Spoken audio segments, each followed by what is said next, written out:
চোখ বন্ধ করে কল্পনা করুন যে আপনি গ্রামের এমন একটি রাস্তা দিয়ে হেঁটে চলেছেন যেখানে পথের প্রতিটি বাঁকে আপনি ঠিক অবিকল একই রকম দেখতে দুটি মুখের সন্ধান পাবেন।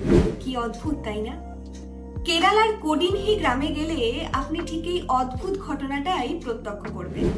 আমাদের এই পৃথিবীতে যেখানে যমজ শিশুর পরিমাণ খুবই কম, সেখানে এই গ্রামের 2000টি পরিবারে প্রায় 400 জোড়া যমজ মানুষ দেখতে পাওয়া যায়, যার মধ্যে সদ্যজাত শিশু থেকে শুরু করে বৃদ্ধ মানুষ পর্যন্ত সকলেই আছেন।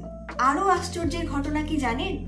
এই গ্রামের মহিলারা যারা বিয়ে করে অন্য গ্রামে চলে গেছেন, দেখা গেছে তারাও বেশিরভাগ ক্ষেত্রে যমজ শিশুরই জন্ম দিয়েছে। আশেপাশের গ্রামগুলি এই কোডিনহি গ্রামকে বলে ল্যান্ড অফ মিরাকলস।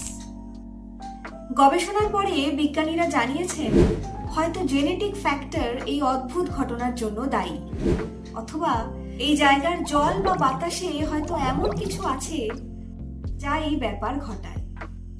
কিন্তু প্রকৃত ব্যাখ্যা আজও অজানা। বিজ্ঞানীরা এখনো এর উত্তর খুঁজে চলেছেন।